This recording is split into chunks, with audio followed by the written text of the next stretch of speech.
Napakita po natin, wala po tayong detalye, pero si dating Pangulong Rodrigo Duterte ay isinakay sa isang chartered flight. Yung eroplanong yan, that is a private jet. No, that's a smaller plane. So isinakay po siya dyan at nakita natin si dating Executive Secretary Medialdea ay hindi sumama. Andun po siya sa tabi ng isang coaster, sa isang bus. So ang tanong ngayon, ano ang eroplanong to? Kulang pa po tayo ng detalye, we don't want to speculate, pero ano ang eroplanong ito? Si PNP spokesperson Brigadier General Jean Fajardo yan, Karen. Ang kausap ni Medialdea at nagmimuestra na pinakyat, nakita natin may video na inaakay, paakyat ng eroplano si dating Pangulong Rodrigo Duterte. Okay. Pero hindi pa umalis. So ang nakasulat sa ating I think dapat mahalaga muna na hintayin natin at alamin kung saan ba talaga papunta ang eroplanong ito. Patanong mo kay Jackie. Baka Jackie, may idea ba kayo dyan? Jackie, kasi may private plane na. May private plane. Nagkakagulo na dito, Alvin. No? Tingnan natin dito. Makikita mo, Alvin, sumugod ang ilang mga protestor, ilang mga supporters ngayon sa Gate 5. At ito, lumalapit na sila doon sa may gate at nagsisigawan na Alvin at Karen. Kaya ito, tandaan natin anong ngayon yung mga supporters ay sumugod sa Gate 5. Although doon naman sa gate, may mga pulis na nakabantay doon paligid sa compound ng Villamor Air Base. Ito na rin actually, Karen at Alvin, ang nangyari kanina, sumugod pero bumalik ulit sila. Ngayon, ito na, sa posibleng nabalitaan nila yung pagsakay ni dating Pangulong Duterte. Kaya sumugod sila doon sa may gate at sumisigaw na support nila para kay Pangulong Rodrigo Duterte. Okay. Nakontrol naman, Jackie, o nakapasok sa loob?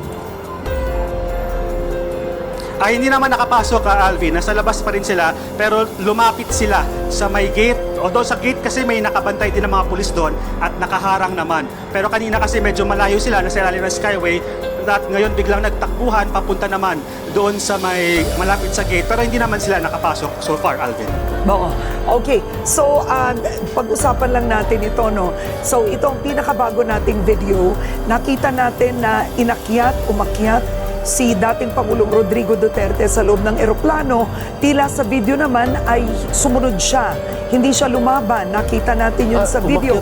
At ngayon, umaakyat si Executive Secretary Salvador Medialdea, ang dating Executive Secretary. So tila lumalabas na sasama siya kung saan man dadalhin ang dating Pangulo. Ngayon, alam naman natin, ang the Netherlands, mahirap mag-direct flight sa the Netherlands. Actually, walang direct flight. Mula sa Pilipinas, Malayo. napakalayo po ng Europa. Kailangan po niya ng stopover. Ito po ay hindi isang commercial flight. So ang tanong dito, saan ito muna hihinto? Saan ito magko-connect? Wala pa tayong impormasyon. Wala tayong impormasyon doon. Pakiabot nga rin yung telepono ko ninyo. Pwede kasing sa Asia, pwedeng doon huminto, tapos lumipat doon. Or Dubai. Pwedeng Dubai. Pwede rin ganon. Mahalaga lang kasi ang daming impormasyon na pumapasok ngayon. Pero ito fresh ang video na ito, Alvin.